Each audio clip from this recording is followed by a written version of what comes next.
Franchise Film Review Fridays.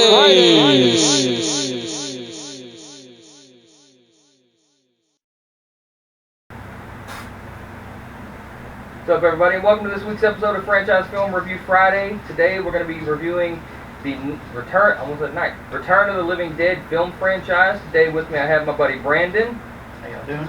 And before we get started, he is a published author, so he's going to tell you a little bit about his book.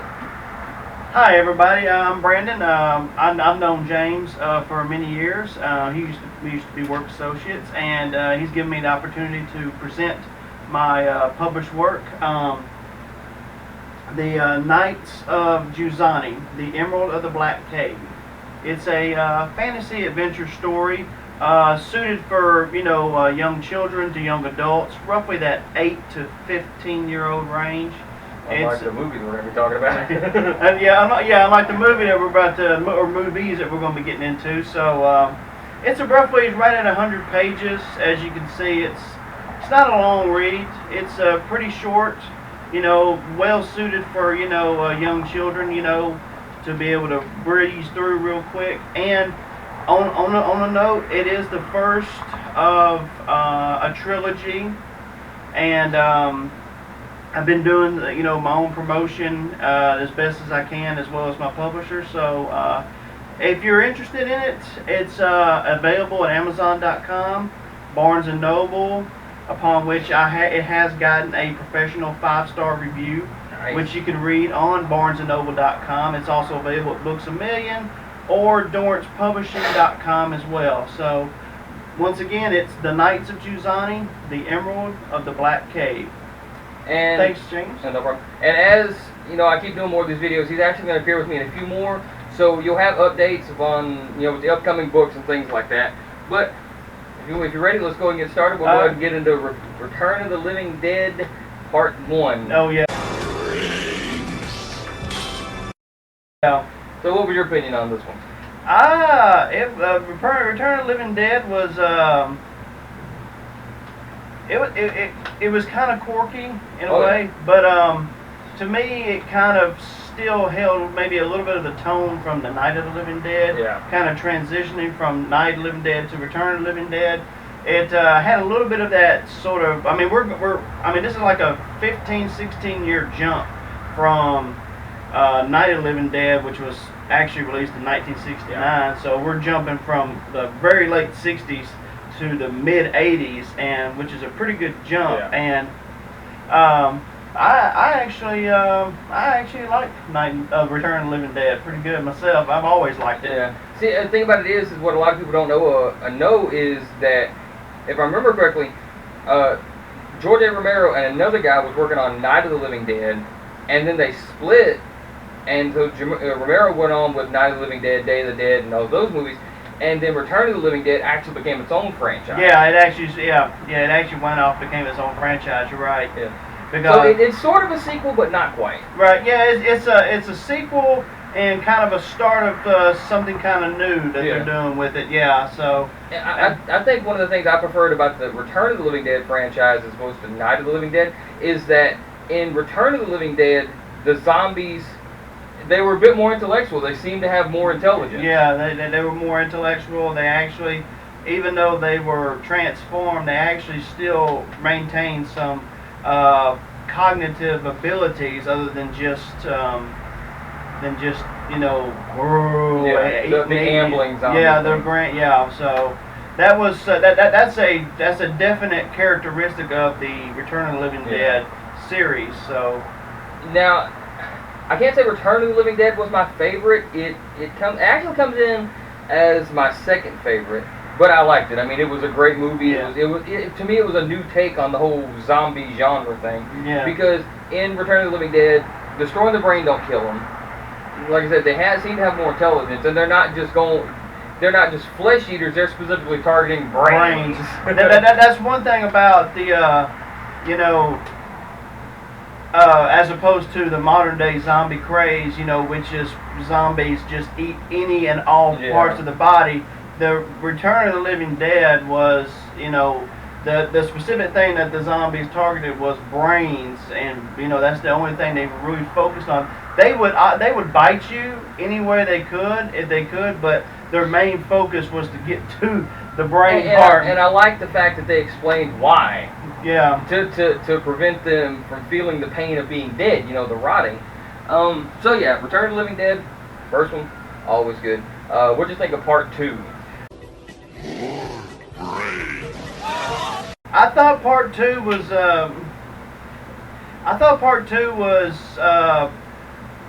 it was campy. Yeah. It very campy, very quirky, but I felt like it was a little bit of a slight rehash of Return of the Living Dead. Yeah. It was almost like they were telling the same story again, with the trioxin. Yeah.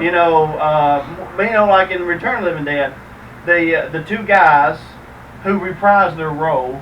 Sort of different character, but yeah, they came back into it. The same actors came back and played different characters. So I like the fact that they poked fun at it too. They poked fun, yeah. It's like this was a bad dream, in the second one. Yeah. So they kind of poked fun at it, but one of the things about the movie, it's kind of a critique. It's kind of a slight criticism I have of it, but it's kind of like they opened up the trioxin.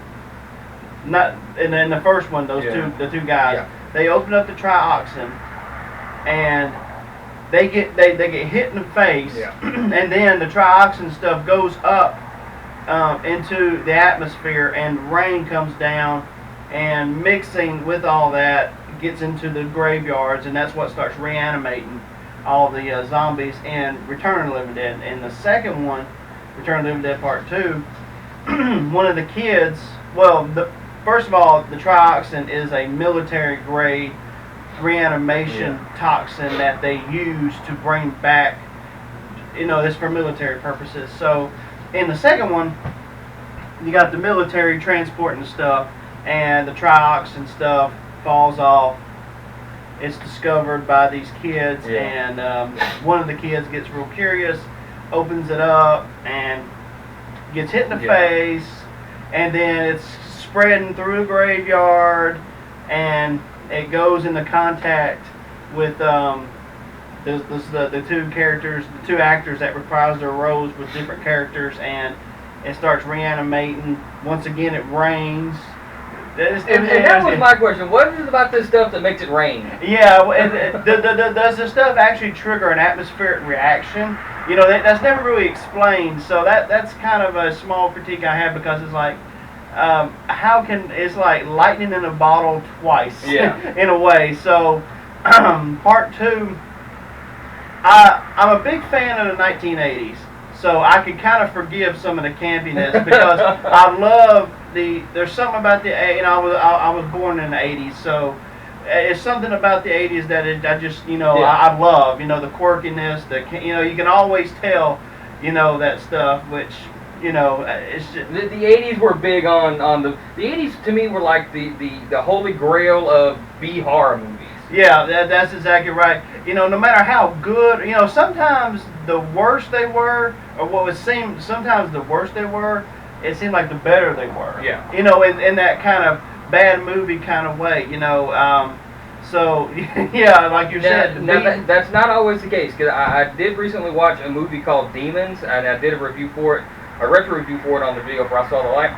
And I remember watching when I was like 7 years old, and then I watched it about 2 weeks ago, and that movie sucks now. Yeah. It was bad. I've had those experiences too, where movies I used to actually really like when I was a kid, and then you get older, and you look back on it and watch it again, and it's like because of your maturity and understanding, you have a completely different take on it. But I would probably say I'd like Return of the Living Dead Part 2. Yeah, I do like it. I think one of my favorite moments. Actually, this movie had so many funny moments. I don't think you can classify it as strictly a horror. It's horror comedy. It was definitely horror. Horror comedy, black comedy for sure. Whereas the first Return of the Living Dead is. There were some funny moments in the movie, but that one I think was strictly meant that to be was horror. That was really meant to be a horror movie. Whereas the second one starts transitioning into really a horror. I mean, a comedy. A horror comedy. Like the Michael Jackson zombie when they're electrocuting them all at the end and that kind of thing. Oh yeah. So now we get into part 3. To me, it seems like they tried to go back to the original with part 3 and make it more horror as opposed to comedy. Yeah. Especially with the girl zombie. Yeah. And you know, with what we were talking about with the cognitive abilities, this took the cognitive abilities to another level with the, you know, slight spoiler, the girl character is killed, and she almost immediately following her death, her boyfriend takes her back to this secret military complex where once again the trioxin, which is what they used, her and him had snuck in because his dad is a military officer, and they have a key card to get in, and so they went in and watched the trioxin experiment on a reanimation process, and because she had just died in a careless motorcycle accident, he grief-stricken took her back, broke into the place where they used trioxin, reanimated her, and the conflict is, I not to say,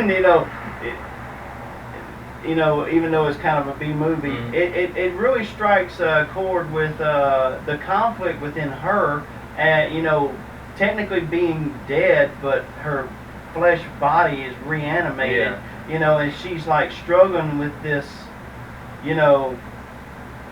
her becoming a zombie, because now she doesn't really feel like she used to, and the only thing she can concentrate on is this pain she's in and the desire to feed, which the more a thing that's interesting is, they take it where she deliberately puts herself in different kinds of pain. I was about to bring that up, to alleviate the hunger. Yeah, to alleviate the hunger. So, which really towards the end of the movie takes a really, on a scale of 1 to 10, I guess, 1 being her just, like digging into her skin. I mean, she really takes it to almost like an 11 with, towards the end of the movie with all this. The glasses things sticking out of her. So, I thought it was definitely, again, like James had said, it was taking the movie series back to there really wasn't, there was maybe a few little quirky moments, but the movie was taking it back to its horror feel. And they in this movie they changed it up a little bit, because in the first 2 movies a zombie bite wouldn't change them into a zombie, whereas in this one her biting someone did change them into zombies. Yeah. So it changed it up a little bit in that aspect. Yeah, they hadn't really explored that particular way of doing it until this movie. And because she did bite somebody, and I think one of the people that she bit, didn't they bite somebody too? Yeah, and then it kind of just, it was a chain reaction. It kind of kept happening. So. Yeah, because I mean, she infected the black homeless guy, and I think like 2 of the Mexicans, and then she bit her boyfriend, or somebody bit her boyfriend at the end, and as opposed to him, spoiler alert by the way, as opposed to him letting himself become a zombie or whatnot, they like kill themselves in a crematorium, that kind of thing. Yeah, they decide to sacrifice themselves together, for the love of each other, which, it explored a different aspect of, because, zombies are presented as these completely mindless, bloodthirsty monsters, where this movie kind of tried to take it in a way where it's like, well, what if they maintain some of that emotional connection of some sort? So that was definitely an interesting take. And I think probably one of the reasons why she was able to maintain that emotional connection is the fact that she had just died. Yeah, that's what I was thinking. It was almost, I mean, it wasn't but just maybe at most a half hour between her death and her reanimation. I had like 12 minutes left. I know. I didn't quite. I almost Honestly, finished the that movie, was my so favorite one. I got through That most part of three is my this favorite. movie. So now we you get know, into Necropolis, like he said, I probably couldn't agree more, because it seemed like. Tell you why. Have you ever noticed when sci-fi gets a hold of movie franchises, they like say you take Anaconda and Anaconda's Hunt for the Blood Orchid. Okay, those were fairly decent movies. But then the Sci-Fi Network got a hold of Anaconda and they just went over the top with it. Same thing with Lake Placid. Oh, yeah. And seeing the last two Return of the Living Dead that were actually made by the Sci-Fi Network. Oh, that explains it. I mean, they veered off the left field with it. Yeah. And the thing they introduced in part 4 is that a shot to the head or damage to the brain would kill these zombies. Yeah. Which is something you didn't see in 1, 2, and 3. Right. But I mean, it's about all I can say about it, especially Necropolis. I didn't really care for it. The acting is. I won't even say the acting is subpar. The acting is substandard. In my personal opinion, the acting, I could just look at the film quality itself. Yeah. I mean, you can always tell a movie, the quality of the movie by just the way it looks on screen. And this movie just.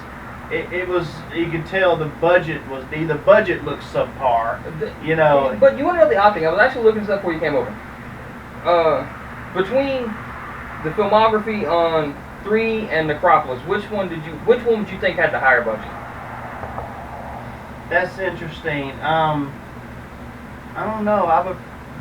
Maybe Necropolis? Necropolis did have the higher budget. It had a $6 million budget. Whereas Part 3 only had a $2 million budget, but was a better movie. Oh, far better movie. The Part 3 was a far better movie, and it was the acting in Part 3 is what I think probably sells the movie more because of the interpersonal relationship mainly that goes on in the movie. With Part 4, Necropolis, it just I don't know. I don't know if they were trying to be campy again, or if they were trying to make this out to be a serious movie and it just didn't work. Right. Yeah. Some movies. Yeah. It's like one of the things to me is story before special effects. That's always. This lacks story. And that's always a big kicker to me, no matter what kind of movie it is. And I've seen so many movies that come out nowadays that. Flashy special effects, but subpar story. I love special effects. I do. I'm always a big guy who loves to see, in-your-face action. I love that. But if the story does not compel me to get into it, I don't care. And that's and Necropolis it's like it had potential. Yeah. But they didn't follow through. But it's just like A didn't connect to B, it couldn't connect to C. It just. And what to elaborate what you were talking about, say with the special effects and story, take Spider-Man 3 with Tobey Maguire. Yeah. Overwhelming good visual effects. Outstanding visual effects. The story was terrible. Story was not only just the story itself. I know we're kind of drifting off just a tad, but. One of the things that plagued Spider-Man 3 that was something I've seen on other, they pushed too much story. They pushed too much story into it, and I think also the acting was not that good in certain aspects, But and getting back to Necropolis, that seems to be, it's kind of like they were almost going a little too fast. Yeah. They were going a little too quick, getting into the story, and It just fell by the wayside. It just was not good. And I think another thing that faltered about this movie is they tried to go. See, this movie was made I think 2005. Yeah. They tried to go back and make it with sort of those 80s stereotype characters with today's generation, and it was not gonna happen. No. It wasn't gonna work out no matter how hard you tried. Yeah. you can still tell in Return of the Living Dead Part 3 that a little bit of that 80s stuff was still lingering, just a little, not much, just a tad, you know, but it was coming into the 90s, you know, that era. And like he was saying with Necropolis trying to do it, okay, I mean, Part 3 was 93. Yeah. It came out in 93. We're talking 12 years later in 2005. I mean, even trying to do even some 90s stuff just wasn't going to work in that either. So, yeah, the cultural impact just didn't happen there. I mean, that's something else movies and TV series have to also think about, is the relevant present culture at the same time. So, now, I mean, if you're wanting to make a movie that's going to be 80s themed or 90s themed, within set it back in that time. Yeah, set it in the time. You know, don't try to bring a retro thing to the present. It just ain't going to work. Happen. Now, he unfortunately didn't. He didn't get to watch Part 5. I didn't. You've got to let me eat your Get to Part 5, so James will have to basically carry this. I'll follow along with him. I didn't quite get to Rave to the Grave. What was your? I mean, we both agree Necropolis was bad. Necropolis to me was the worst in the entire series. So Rave to the Grave is just slightly better. Slightly better, okay. I take it by the name and the cover of what I saw. I take it it's trying to be a little serious. No, it's actually not. They actually veer. With this one, they actually kind of veer more off to the ridiculous again. So we're talking something similar to Part 2. Yeah, but even Part 2 was better. With this one, I can't remember the kid's name from Part 4, the main character. Anyway, they recast him in this one as a different character, kind of like they did with the two guys from 1 and 2. Oh, okay. It takes place at this college where they get where these bunch of college kids get their hands on the chemical, and they start making a rave party drug out of it. Oh wow. Yeah. So I mean, even though we're filming this today, if you get a chance to go back and watch that. Yeah. Trust me, just for the purposes of seeing it, go back and watch it. But yeah, I can already tell them making a party drink out of this is. It's a recipe for great disaster in the movie. They make like a party drug called Z out of it. It's supposed to be it's supposed to give you a 10 times bigger high than ecstasy or that kind of thing. But and the thing about it is, these people are taking it in such small doses, but eventually it catches up to them and they become zombies at this big rave party that's going on. And then spoiler alert, if you haven't seen it, who cares? At the end of it, the army comes in and just starts shooting the whole place down and that kind of thing. Even a rat becomes a zombie in this movie. Oh, wow. Because one of the teenagers, she gets a sample of it, and she sets up these two rats. One is a control, and one is a test, and she injects the chemical into the rat's water. And so, the rat turns into a zombie, bites another student, and he becomes a zombie. Oh, wow. So, this is Rave to the Grave in a nutshell. Yeah. And another thing is, and another reason why I feel they try to go back to sort of the comedy aspect of it, because at the end of the movie, you see the zombie that actually came out of the tank.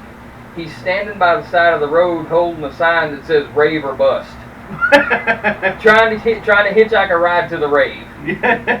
Rave or bust. Rave or bust. Yeah. So I mean, it's a ridiculous movie. I think the thing that made it slightly better than Part 4 is the fact that it does have some humorous moments. Right. But it ain't that much better. Right. Well, from what James is describing to me, it sounds like they were trying to own what they were trying to be more than Necropolis. Necropolis couldn't decide what it really wanted to be in a way, whereas Rave to the Grave was at least trying to own what they were trying to be, with this comedic aspect of the zombie, outbreak. And I think something that probably hurts the production of Necropolis and Rave is the fact that they were shot back to back in 2005. Yeah, because I noticed they were released in the same year. Yeah, weren't they were shot back to back in 2005 in Romania. So it's not even an American-made film, and you can tell that by some of the actors and that kind of thing. But I mean, I think they tried to rush it. I think if they hadn't tried to rush them so much, Right. they still might have been able to produce a slightly better movie than what came out. Yeah. That's true. Since James has named his favorite out of this, it's kind of, I hate to sound like I'm copping out, but I'm bad about doing this. It's a tie for me between the first two. Yep. I tie the first two as my favorite, with the third one being my second pick. You know, the first three are definitely the best ones, for sure. Yeah. You know, they've got the best acting, they've got the best probably effects. Everything works out better with these three. And since I hadn't seen Rave to the Grave, but following what James is saying, I have to go back and check it out for myself. But the filming style was still quite similar. Yeah, saying Necropolis, it really. Necropolis is bottom of the barrel. Oh, It's yeah. really bad. Now, whenever I have a guest on, and you've already answered one part, I usually ask a two-part question. I do this for Brittany all the time. Of the ones you've seen, Yes. what was your favorite kill? Favorite kill? And it could be zombie or, non-zombie.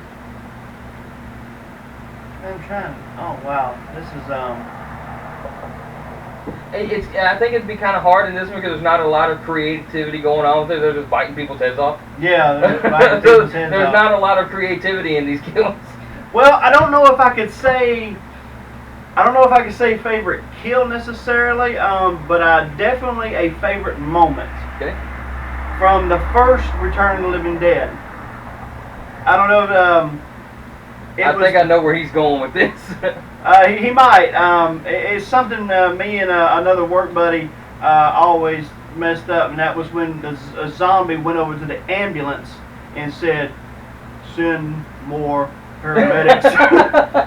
So that was always kind of a kicker, because they had we'll just say they killed the paramedics.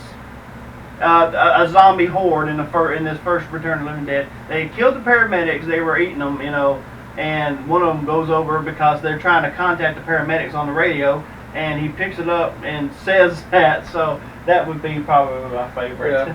I think one of my favorite moments, because in this you can't really pick a favorite kill because it's all pretty much the same. Bite the head. Pretty much, yeah. It's all the same. Yeah, it's kind of like there really isn't just a lot of creativity, like you were saying, but because they're all really close to the same. I think probably my favorite moment came at the end of part 2 with the zombie head and the army guy like blow torches it. Oh, and, yeah, and that the was zombie funny, head yeah. was like, "All right, you win. No more brains."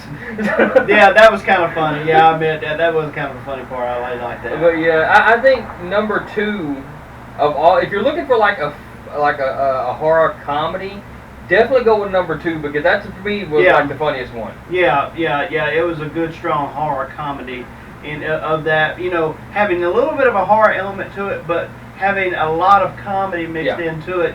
So hey, a lot of that kind of black humor. Yeah, it really did. So but to get the best gist out of part 2, I would suggest watching the first one first. Yeah, definitely. Because one of the first things I noticed, was those are the two same actors from the first one. Yeah, it really is. It's like, so. It all seems like a bad dream. And you, me, them. yeah, that was awesome. And when you watch the first 2, you'll know what we're talking about. Yeah. And it's one of the things that it shows an excruciatingly painful transition that these people go through according to the way they present, the Return of the Living Dead present zombies. An excruciating transition because they start getting clammy and sweaty, and then they start getting like cold and stiff, and it's just like with rigor mortis setting in because they're dead. Because they're dying, and then they become outright dead, and it's like it's a very interesting way, and it's these two same characters played by the same actors in the first 2. go through they go through the exact same Yeah. process. It's just funny. I think one thing we didn't touch on in the first movie, which kind of ties in with part 3, and that sort of emotional connection, is the guy that played. The heck was his name? Was it Frank? The older guy of the two that appeared in part 1 and 2. Oh, okay. Did you know? You notice though, he kind of kept that sort of emotional thing when he actually tortured himself in the crematorium. So he wouldn't actually go out and wreak more havoc. Yeah. He takes off his ring, kisses it, kneels, prays in front of a crematorium, and then tortures himself. So that kind of ties in with that theme from part 3 with the sort of emotional connection into it. So, but overall, 1, 2, and 3, good movies. 4, do without. Part 5, watch if you just want to kill some time. Yeah. It just for some cheap giggles. That's what it sounds like. Yeah, and that's really and truly what it is. Just some cheap giggles. Because it has, I guess, sort of a pseudo-interesting story. Yeah. But it ain't that great. the premise, I can tell, it seems like it's got some potential to it. Because they're taking it, from what James is telling me, they're taking it in another direction. Now they're taking the Triox and whatever their thing is, and now they're using it to spike people's drinks for an ecstasy kind of high. Yeah. And it turns out to just a recipe for utter complete disaster. Pretty much. So I guess that's it for this episode of Franchise Film Review Friday. Make sure you give this video a thumbs up, like, share. Go check out Amazon.com. Amazon.com. Make sure you pick up a copy of his book. And like I said, he's going to appear in more of my videos. So he'll keep you posted. And I'll see you next week.